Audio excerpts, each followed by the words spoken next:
अस्सलाम वालेकुम नाज़रीन, मैं हूं आपकी होस्ट एनिशा और आप देख रहे हैं पाक अलर्ट्स, हमारा show views and reviews with Anisha.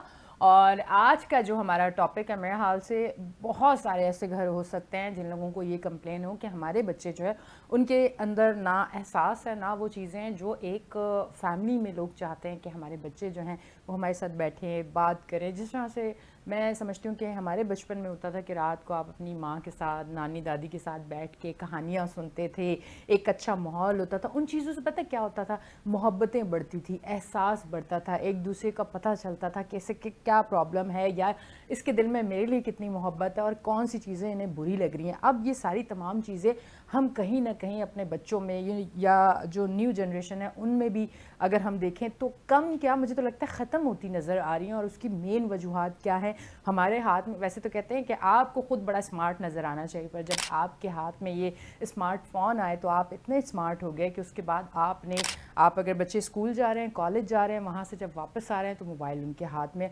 अब मोबाइल पे वो क्या देख रहे हैं आया, ये माँ बाप को पता ही नहीं है।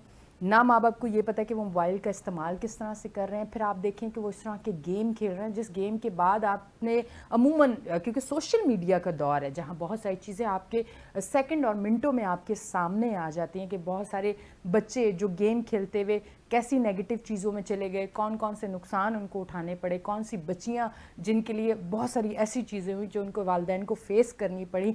और ये जो मुख्तलिफ टिकटॉक और इस तरह की चीज़ें हैं, इसका बेजा इस्तेमाल जो है वो आज की न्यू जनरेशन हमारे मासूम बच्चों को अपने रिश्तों से दूर कर दिया, एक एहसास से दूर कर दिया। और एक दिल के अंदर एक नरम गोशा होता है जो हम एक दूसरे के लिए, हुस्न सलूक जो हमारे अंदर होता है वो ख़त्म होता नज़र आ रहा है। क्योंकि जब हमारे अंदर वो चीज़ें ख़त्म होंगी तो इसका मकसद है कि इंसानियत हमारे अंदर से ख़त्म हो जाएगी। तो आज के जो मेहमान हमारे साथ स्टूडियो में मौजूद हैं, अब्दुल वली, उनको मैं वेलकम करूंगी और इस टॉपिक पे उनसे बात करूंगी। अस्सलाम वालेकुम। वालेकुम सलाम। कैसे हैं वली आप? बेहतरीन, आप बताएं खैरियत से? अल्लाह का शुक्र। वली, अच्छा सबसे पहली चीज़ कि मैंने जब कहा कि हम बच्चे थे जब, अब कहने का मकसद ये नहीं कि ये 40 साल और 50 साल पुरानी बात है, कुछ अरसा पहले की बात है। ये मुझे ऐसा लगता है कि जब स्मार्टफोन आए और बहुत ज़्यादा आम हो गए तब ये चीज़ें, ये माहौल चेंज होना शुरू हुआ। हमने वो चीज़ें कैरी कर ली जो मेरे हाल से अब आगे जब हम बढ़ते हुए देख रहे हैं तो हमें ऐसे लग रहा है कि हमारे हाथों से तो सारी चीज़ें जा रही हैं। आप अगर देखें कि हमारे बच्चे, मैं और चीज़ों को तो छोड़ो, मैं 3 साल, 2 साल, 4 साल, 5 साल, 6 साल के बच्चों को भी देखती हूँ कि अगर 3 साल का बच्चा अपनी माँ की गोद में है तो वो चुप तब तक बैठा रहता है जब तक उसके हाथ में वो फ़ोन है, वो मोबाइल है। कहने का मकसद ये नहीं है कि हम उस मोबाइल को बुरा कह रहे हैं, हम ये कह रहे हैं कि हमने अपनी नई जो न्यू जनरेशन है उसको इस्तेमाल गलत करने की इजाज़त दी और हमने चेक एंड बैलेंस नहीं रखा। इस पर क्या कहेंगे आप?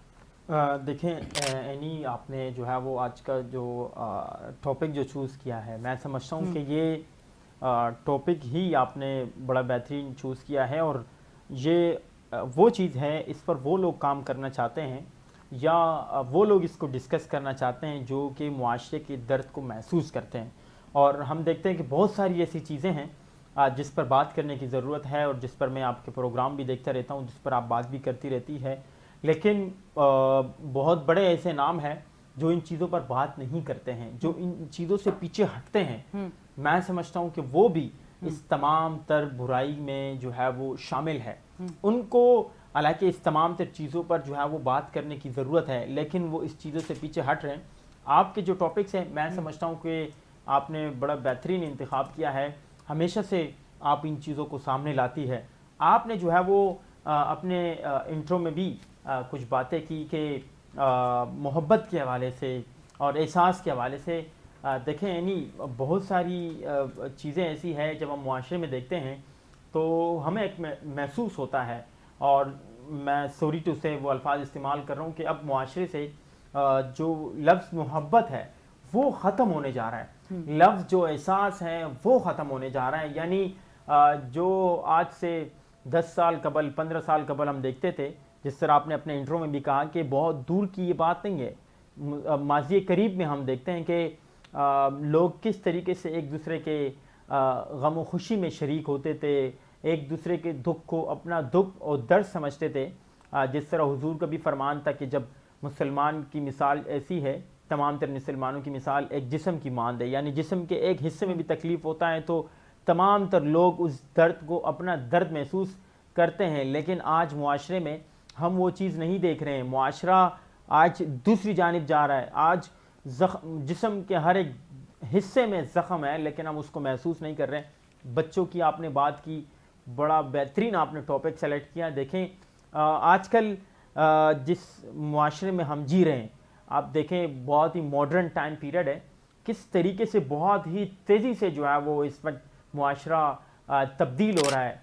रात दिन आपको समझ ही नहीं आ रहा कि मुआशरा दिन और रात, आज देखें रोबोट की जगह इंसान ने ले ली है। बिल्कुल। जहाँ पे हम खौफ में मुब्तला रहते थे कि वो हसास पॉइंट्स जहाँ पर जो है वो केमिकल्स वगैरह का इस्तेमाल होता है, वहाँ इंसान जाने से खौफ में मुब्तला रहता था और उसके लिए मुख्तलिफ तरह से जो है वो सोचता था कि किस तरीके से वो इन चीज़ों पर काम कर सकता है। लेकिन आज वहाँ रोबोट ने जगह ले ली है। आज आप देखें कि हर एक घर में, आज हर एक घर में अगर वो बुज़ुर्ग है, जवान है, अगर वो छोटा बच्चा ही क्यों ना हो, जिस तरह आपने 3 साल के बच्चे की मिसाल दी कि उसके हाथ में भी जो है वो मॉडर्न मोबाइल फ़ोन मौजूद है और उसके बगैर वो अपनी ज़िंदगी नहीं गुजार रहा। आप देखें एक बच्चा है, वो सुबह सवेरे उठता है और उठने के बाद सबसे पहले उसके अल्फाज ये होते हैं कि मम्मा मेरा मोबाइल कहाँ है। यानी उसको इस बात की गौर व फिक्र जो है वो लगी रहती है, इस बात पर जो है वो उसका माइंड होता है कि मेरा मोबाइल कहाँ है। एडिक्ट हो गया है ना वो, अब मोबाइल एक ऐसी चीज हो चुकी है, वो एक नशा बन चुका है। अब वो नशा बन चुका है। मतलब मुझे बड़े अफसोस की बात है कि कुछ मीम्स बने और जिसमें मैंने देखा कि एक ये भी कि नमाज के फौरन बाद लोग जानमाज पे ही होते हैं और मोबाइल पकड़ते हैं, तो वो किसी ने कहा कि ऐसे लगता है कि फरिश्तों का मैसेज आया। मैंने उस चीज़ से ये जाना कि वो जो टाइम पीरियड होता है नमाज का, वो कितने मिनट का होता है। उतने मिनट भी हम लोग मुश्किल से, माजरत के साथ मेरा कहने का मकसद है कि वो चंद मिनट जैसे गुजारते हैं, हम दुआ से पहले मोबाइल उठा के चेक करते हैं, फिर हम दुआ करते हैं। ऐसा आपने देखा होगा? बिल्कुल बिल्कुल ऐसे ही आप मसाजिद में देखें कि वहाँ पर जो है वो बाकायदा तौर पर नमाज से कबल जो मस्जिद के इमाम होता है वो अनाउंसमेंट करता है कि आप अपने मोबाइल फ़ोन बंद करें। देखिए अनाउंसमेंट तब होती है, बार बार एक चीज़ की अनाउंसमेंट बार बार करने का ये मकसद है कि हमें वो बात समझ में नहीं आ रही, हम उस चीज़ में इतने हद तक मुब्तला हो गए कि हमें वो नशा इतना हद तक चढ़ गया है कि अब हम इतने यूज टू हो गए कि हमारा उस अनाउंसमेंट की तरफ माइंड जा ही नहीं रहा है और दिन में 5 बार अनाउंसमेंट करनी पड़ती है। बिल्कुल। आप ये देखें कि अब अगर कोई बड़ी अहम मीटिंग भी होती है, आप उसमें देखें मोबाइल सामने होगा तो फिर भी 1 मिनट के लिए आप जरूर उठा के चेक करेंगे किसी का मैसेज तो नहीं आया। मतलब ये हम लोग ऐसे आदी हो चुके हैं इन चीज़ों के। मेरा कहने का मकसद है कि पॉजिटिव इस्तेमाल करें। हमारे जो बच्चे हैं वो किस तरफ जा रहे हैं, अब आप देखें कि किस तरह की चीज़ें भी सामने आ रही है सोशल मीडिया पे। मेरा कहने का मकसद ये नहीं है, हो सकता है कि कुछ चीज़ों को नेगेटिव भी ले जाते हैं ना। मैंने सोशल मीडिया पे एक वीडियो देखी, कुछ वीडियो इस तरह की है कि मुझे बयान करते हुए बड़ी शर्मिंदगी हो रही है कि एक बच्चा होगा 15-16 साल का ज़्यादा से ज़्यादा, और उसने उस वीडियो में बताया गया है कि वो जिस औरत से उसने शादी की है उससे डबल एज की है और अच्छी भली वो औरत नज़र आ रही है, वो बच्चा सा नज़र आ रहा है, वो उसको सेब खिला रहा है और भाई इन दोनों ने शादी कर ली। या आप अगर ये चीज़ें होंगी और ये सोशल मीडिया पे दिखेंगी और इसी उम्र के बच्चे जो है वो देखेंगे तो वो क्या पिक करेंगे और वो फिर क्या करेंगे? सोशल मीडिया का आपने जिस तरह एक बहुत अच्छी चीज़ जो है ना आपने पॉइंट आउट की है, सोशल मीडिया का मुआशरे की तब्दीली में एक बहुत बड़ा अहम किरदार है। मुआशरे को बनाना, मुआशरे को बिगाड़ना आज के दौर में मैं समझता हूँ कि इसमें सोशल मीडिया का बहुत बड़ा किरदार है। आप देखें कि जो मवाद दिखाया जा रहा है उसके लिए पेमरा की तरफ से कोई कवानीन ही नहीं है। जो जिसका जो दिल चाहे वो उठाकर सोशल मीडिया पर डाल देता है, जिसका जो दिल चाहे जो जबान पर आए वो उठकर जो है वो सोशल मीडिया पर बोल देता है। उससे पेमरा की जानिब से सवाल नहीं हो रहा कि आप ये क्या कह रहे हैं। आज आप देखें कि सोशल मीडिया पर बाकायदा तौर पर खुलेआम एक दूसरे के खिलाफ पॉलिटिकल पार्टीज के जो वर्कर्स हैं वो गालियों का इस्तेमाल करते हैं सोशल मीडिया पर, लेकिन वहां पर भी उनके खिलाफ कोई रोकथाम के लिए कोई कवानीन नहीं है। वो अगर आप और दूसरी चीज आप देखें जितने बड़े यूट्यूबर्स हैं वो अगर गालियों का इस्तेमाल न करें तो वो उनकी ये मेंटेलिटी इस हद तक बन गई है कि उनका व्यूवरशिप उस वक्त तक नहीं आता। यानी उन्होंने मुआशरे की मेंटेलिटी की रिक्वायरमेंट भी समझ ली है कि मुआशरा गालियां चाहता है, लेकिन हकीकत इसके पीछे यही है कि इस मुआशरे को, इस जवान को, इस बच्चे को, इस सोशल मीडिया के यूजर को गालियों को सुनने पर यूज टू आपने लगाया। यानी आप उसको वो मवाद दिखा कर आपने उस चीज का यूज टू कर दिया है। अब जब तक किसी भी कंटेंट में आप देखें, आप जितना भी बेहुदा कंटेंट है वो आप डालें, आप सोशल मीडिया पर, उसके व्यूअर्स देखें, आप कोई अच्छी सी 10 बातें करें, आप कोई भी अच्छी सी 10 बातें करें, ये आप उसके व्यूअर्स देखें, आपको मुआशरे की मेंटालिटी के लेवल का पता चल जाएगा कि मुआशरा चाहता क्या है। आप 15 सेकंड और वो 30 सेकंड की जो वीडियोस होती हैं, एक जिसमें आपने अपना टैलेंट दिखाना होता है, जो हमारे मुख्तलिफ ऐप हैं जिसको इस्तेमाल करके लोग फेमस हो रहे हैं आजकल। अगर मैं नाम लेना चाहूँ तो कोई इतनी बड़ी बात नहीं, टिकटॉक ही अगर आप कह दें, तो जिस तरह से लड़कियां वहाँ पे आके एक्ट कर रही हैं, जिस तरह की ड्रेसिंग है, और वो फैमिलीज़ जिनके, मैं कहती हूँ कि घरों में पर्दा होता था, वो बच्चियां अब ये सारी चीज़ें कर रही हैं। हमारा मुआशरा किस तरफ जा रहा है? कहने का मकसद ये कि हम रोक नहीं रहे, कह रहे हैं कि तरीके से, जिस तरह से हमने एक जॉब का टाइम अपना रखा हुआ है ना, कि जॉब पे इस टाइम जाना है, फिर घर आना है, फिर खाना खाना है, इसे भी काम समझे। नहीं, ये इसको हमने जॉब से बहुत ज़्यादा तरजीह दे रखी है। आप देखें, जिस तरह मैं आपको बता रहा था कि एक बच्चा जब स्कूल के लिए जाता है ना, और मम्मा उसे जगाती है कि बेटा जाग जाओ, तो वो सबसे पहले जो है वो बेड के इस तरफ और उस तरफ देखता है। जब मोबाइल नहीं होता ना, तो कहता है मम्मा मेरा मोबाइल कहाँ है, क्योंकि वो रात को सोते हुए भी उसने वही मोबाइल अपनी आंखों के सामने इस्तेमाल करते हुए अपनी आई पावर को कमजोर कर दिया उसने। वो मोबाइल इस्तेमाल करते करते जो है वो सो गया। ठीक है, अब उससे मम्मा नहीं पूछ रही बेटा आप सोए कब थे, आप जागे कब थे, क्योंकि वो खुद भी उस चीज में इंटरेस्ट नहीं लेना चाह रही थी, या उनके पेरेंट्स ने, उनके फादर ने उनसे नहीं पूछा कि बेटा रात भर आपने मोबाइल यूज किया, आपने उसमें क्या देखा। अब 2 बजे बच्चा सो रहा है, 3 बजे सो रहा है, मोबाइल देखते देखते उसकी आंखें खराब, ठीक है, उसकी नींद डिस्टर्ब। जब नींद डिस्टर्ब, सुबह आप 7 बजे जगाएंगे स्कूल के लिए, जब स्कूल के लिए जगाएंगे उसकी नींद पूरी नहीं होगी, वो क्लास में जाके क्या स्टडी करेगा आप मुझे बताएं। उसकी स्टडी बेस्ट हो गई, वहां उसका जो टाइम पीरियड होगा 6 से 7 से 8 घंटे वो उसके जाया हो गए, क्योंकि उसने रात भर जाकर मोबाइल में जो है वो टिकटॉक और इससे रिलेटेड जो दीगर ऐप्स है वो इस्तेमाल किए, और सुबह स्कूल जाकर उसका स्टडी में दिल नहीं लगेगा। जब स्टडी में दिल नहीं लगेगा, रात भर जागने के बाद उसकी जो है वो नींद खराब तो स्टडी खराब, उसके साथ नींद खराब तो आपकी हेल्थ खराब। जब आप बीमार हो गए तो उसके बाद आप क्या करेंगे, आपकी स्टडी मजीद से मजीद, जब आप 2 हफ्ते 3 हफ्ते स्कूल नहीं जाएंगे और आपने ऑलरेडी जो 3 हफ्ते गए 4 हफ्ते गए, कम नींद की वजह से आपको क्लास में बार बार नींद आ रही है, टीचर आपको डांट रहा है, क्यों? उसके रीजन क्या है? रात भर मोबाइल के यूज करना, रात भर आपका टिकटॉक वगैरह का एप्स के यूज करना। एक चीज जरा मैं आपसे पूछना चाहूंगी कि मुझे ये बताएं कि ये जो रेप केसेस बढ़ रहे हैं, इसमें इन चीज़ों का कितना किरदार है कि हम अपने बच्चों को, टीनेजर भी जो हैं वो मोबाइल का यूज़ कर रहे हैं, कोई चेक एंड बैलेंस नहीं है, नहीं देखा जाता कि ये किन चीज़ों को सर्च कर रहे हैं, किन चीज़ों को देख रहे हैं, कौन सा मवाद फ़ौरन से सामने आ जाता है।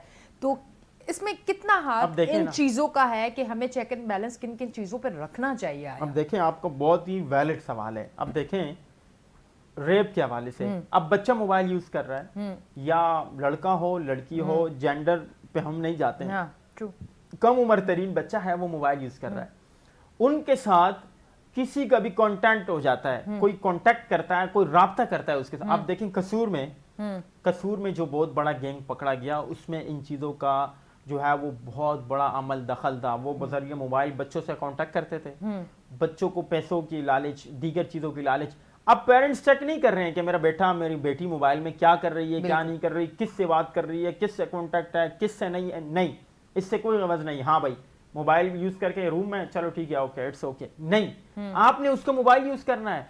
अब आप देखें कि चेक करें बच्चा क्या कर रहा है, कितना फ्रॉड हो रहा है, कितना फ्रॉड हो रहा है कि आपकी बेटी हो या आपका बेटा हो, आपको पता ही नहीं है कि उसका किससे राब्ता है। जब उसका गलत लोगों से राब्ता होगा बजरिया सोशल मीडिया, तो फिर आपको गलत नताइज का सामना करना पड़ेगा। वो फिर क्या करते हैं कि वो, क्योंकि कम उम्र तरीन बच्चे होते हैं, तो उनका माइंड जो थिंकिंग लेवल होता है वो इतना नहीं होता, तो फिर उसके बाद क्या होता है, वो गलत लोग उनसे राब्ता करते हैं। उनसे राब्ता करने के बाद उनको जो है वो पैसों की जान से हो गए या दीगर जो आजकल मुआशरे में हर एक की डिमांड है, वो करके उनके साथ जो है वो फिर बाद में वही बच्चा, वही बच्ची जो है वो रेप का उनको सामना करना पड़ता है। एक बार आपने देखा होगा जो कम उम्र तरीन बच्ची थी कराची से, वो किस तरीके से बुलाई गई लाहौर, बिल्कुल किस तरीके से, वो गेमिंग के जरिए कोई किस कांटेक्ट तरीके हुआ, से, ट्रू, हाँ बिल्कुल, वो लड़का आता है और वो लड़की के साथ राब्ते में, जो चीजें सामने आई बिल्कुल कि भाई उसने उससे राब्ता किया, वो लड़की हफ्ता 10 दिन 2 हफ्ते जो है वो गायब थी, पेरेंट्स को पता तक नहीं है रीजन क्या, मोबाइल के थ्रू राब्ता हुआ है, अब चली गई पंजाब, और फिर उसके बाद जाके कितनी मुश्किलात से वो लड़की दोबारा से रिकवर हुई, फिर बाद में पता चला कि उन्होंने शादी कर ली। ये कहां से हुआ? सोशल मीडिया से। अब बाद में हालांकि वो पेरेंट्स कितने सेंसिटिव थे, वो पेरेंट्स निहायत ही सेंसिटिव थे, लेकिन उन्होंने चेक एंड बैलेंस नहीं किया और बच्चों पे ब्लाइंड जो है वो बच्चों के ब्लाइंड फॉलोवर थे, ब्लाइंड ट्रस्ट किया उन्होंने, बच्चों के ऊपर अंधा इत्तेमाद किया। बाद में उनको किस नताइज का सामना करना पड़ा कि वो खुद भी टेंशन में, मुआशरे में। ये तो अच्छा था कि कुछ लोग ऐसे थे जिन्होंने इस चीज़ पर आवाज़ उठाई और बाद में उस लड़की की रिकवरी हो गई, लेकिन आप बैकग्राउंड में तो जाएंगे ना।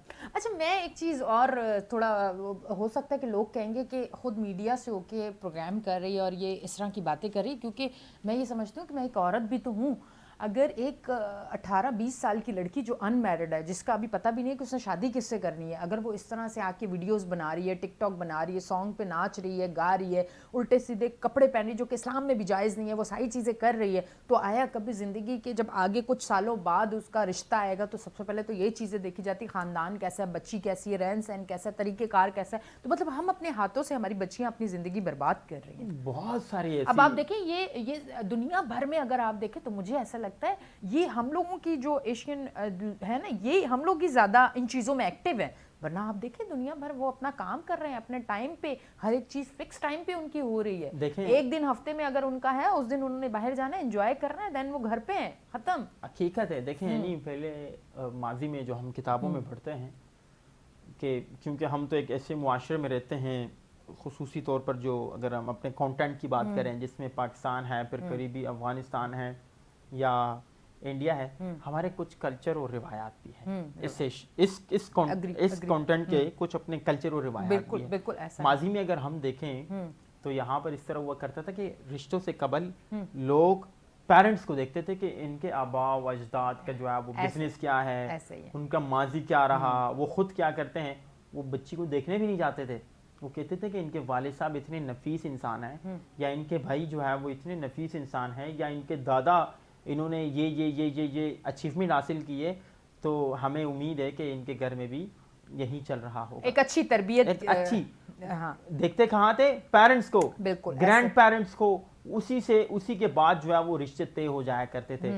आज वो नहीं है। आज क्या है? आज बच्ची का अगर कोई रिश्ता लेने जा रहा है तो उसका सोशल मीडिया बैकग्राउंड ही उसका रिप्रेजेंटेटर है। हाँ। उसका सोशल मीडिया अकाउंट्स ही चेक करने के बाद ये फैसला होता है कि मेंटालिटी लेवल क्या है। अब अगर आपका टिकटॉक अकाउंट इस कदर है कि उसमें आपको पता ही नहीं है कि आपके कमेंट सेक्शन में आपको किस तरह तनकीद का निशाना बनाया जा रहा है और किस तरीके से बेहुदा कमेंट्स हो रहे हैं। आप इंस्टाग्राम में पिक्चर डाल रहे हैं लेकिन आपको ये नहीं पता कि आपके फॉलोवर कौन कौन है और कहां कहां से हैं। आपके फेसबुक पे आपने अंधा इत्तेमाद करके जो भी रिक्वेस्ट आ रही है आपने उसे एक्सेप्ट कर ली। 5000 रिक्वेस्ट पूरे होने के बाद जो है वो फ्रेंड लिस्ट आपने अपना पेज बना दिया, वहां भी आपके फॉलोवर आ रहे हैं। आपको नहीं पता कि लोग कहां कहां से कैसे कैसे आपको फॉलो कर रहे हैं। अब मुझे पता है कि बहुत सारे लोग इस पे सवाल उठाएंगे देखने के बाद कि पता नहीं ये कौन सी बात कर दी इसने, और ये तो तनकीद का निशाना बना रहे हैं बड़े बड़े स्टार्स को। मैं उनकी बात नहीं कर रहा, मैं उन बड़े स्टार्स की बात नहीं कर रहा, मैं उस तबके की बात कर रहा हूं जो कि मिडिल तबका कहलाता है, जो कि मिडिल तबका कहलाता है, जिनको मुश्किलात का सामना करना पड़ रहा है। हाँ, जिनके अकाउंट्स, जिन्होंने अपने अकाउंट्स बना रखे हैं, ठीक है, अकाउंट्स उन्होंने बना रखे हैं। अब उनको नहीं पता कि टिकटॉक में उसको किसने फॉलो किया है, इंस्टाग्राम पे किसने फॉलो किया है, फेसबुक पे उसके साथ कौन कौन है। हमारा मकसद, वली एक दफा ये भी चीज क्लियर कर देते हैं कि हमारा मकसद ये नहीं है कि ये जो सोशल एप्स हैं ये गलत हैं।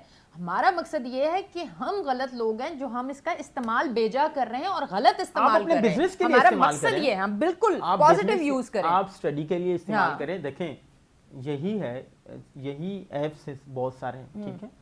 आप इसको जो है वो उन लोगों को अपने साथ ऐड करें जो कि आपके स्टडी सर्कल के हैं, हाँ, जो कि आप समझते हैं कि उनसे, उनकी पोस्टों से या उनसे बातचीत करके चैट के जरिए से आप कुछ सीख सकते हैं। एक हेल्दी आप एक दूसरे से अपनी जो है वो कन्वर्सेशन करके अपने इश्यूज पे बात कर सकते हैं, अपने असाइनमेंट्स पे बात कर सकते हैं, इंस्टाग्राम हो, फेसबुक हो या जो दीगर ऐप्स है, आप उस पर पॉजिटिव यूज कर सकते हैं उसको। आप उन लोगों को अपने साथ जो है वो अपने फ्रेंड लिस्ट में ऐड करें जो आप समझते हैं कि वो लोग जो है वो आपके लिए मुस्बत साबित हो सकते हैं, यानी आपके फील्ड से रिलेटेड है वो लोग, आप उनको ऐड करें, बेशक उनसे आप बात भी करें, उनसे आपको बहुत कुछ सीखने को भी मिलेगा। अब ठेले वाला भी फेसबुक चला रहा है, अब रेडी वाला भी फेसबुक चला रहा है, अब जो है वो दुकानदार भी फेसबुक चला रहा है। अब उसको नहीं पता, अब जो भी मवाद उसके सामने आ रहा है, अब अगर वो आपके साथ ऐड है, अब उसके सामने जो भी मवाद आ रहा है उसको नहीं पता कि ये क्या लिखा है, ये वीडियो किस चीज से रिलेटेड है। उसने जस्ट जो है वो लाइक करके शेयर करना है, लाइक करके शेयर करना है, लाइक करके शेयर करना है। अब कम उम्र तरीन बच्चे जब ये चीजें देखेंगे तो उनके ऊपर नेगेटिव असरात होंगे। उनके ऊपर जब नेगेटिव असरात होंगे तो वो घर जाकर घर में भी उसके जो है वो वायरस फैलेंगे। जब एक घर में आग लगती है तो पड़ोसी उससे महफूज नहीं हो सकते, दूसरे घर, तीसरे घर और चौथे घर।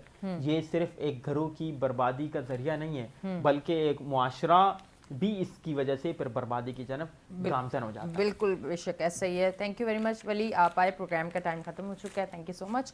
अच्छा जी नाजरीन, आपको बताती चलो आज का प्रोग्राम करने का मकसद ये है कि वो वालिदैन जो अमूमन ये कहते हैं कि हमारे बच्चे जो हैं वो अब गलत एक्टिविटी में चले गए या कुछ ऐसी चीज़ें होती हैं जिसके बाद उनको मुश्किलात का सामना करना पड़ता है, आज का प्रोग्राम करने का मकसद ये था कि दुनिया भर में ये तमाम चीज़ें इस्तेमाल की जाती है, पर तौर तरीका, सिस्टम और चेक एंड बैलेंस होता है जो कि हमारे घर में नहीं है। क्योंकि हमारे घर में अगर माँ भी है तो माजरत के साथ वो भी अपना मोबाइल यूज़ कर रही है या बिजी है, पैकेज करके वो कॉल पे अपने बहन से, अपनी माँ से, अपने बाप से वो 2 घंटे बात करी, बच्चा क्या कर रहा है नहीं पता। अच्छा, उसके बाद आपने चेक करना है कि बच्चे ने क्या क्या चीज़ें जो है वो सर्च की हैं, वो क्या क्या देखता है, वो किस तरह से मोबाइल का इस्तेमाल करता है, ये चीज़ें आप चेक करें ताकि कल को आपको कोई मुश्किल ना हो। आपका बच्चा किसी गलत एक्टिविटी में जाता है वो आपको पहला पता चलना चाहिए। आपका बच्चा किन दोस्तों के साथ बात कर रहा है, वो क्या करते हैं, आया वो नशा तो नहीं लेते, कोई गलत एक्टिविटी तो में तो नहीं है, ये सारी चीज़ें आपने चेक करनी है। अगर आपने अपने बच्चों का मुस्तकबिल बेहतरीन बनाना है और आप चाहते हैं कि आपके बच्चा आप को तो मुश्किल में डालेगा, उसके साथ मुआशरे के बहुत सारे लोगों को भी मुश्किलात और एक गलत एक्टिविटी की तरफ ले जा सकता है। क्योंकि जब एक इंसान ख़राब होता है तो वो गलत होता है या गलत एक्टिविटी की तरफ जाता है तो इसका मकसद है कि उसके पीछे एक लंबी कतार होती है,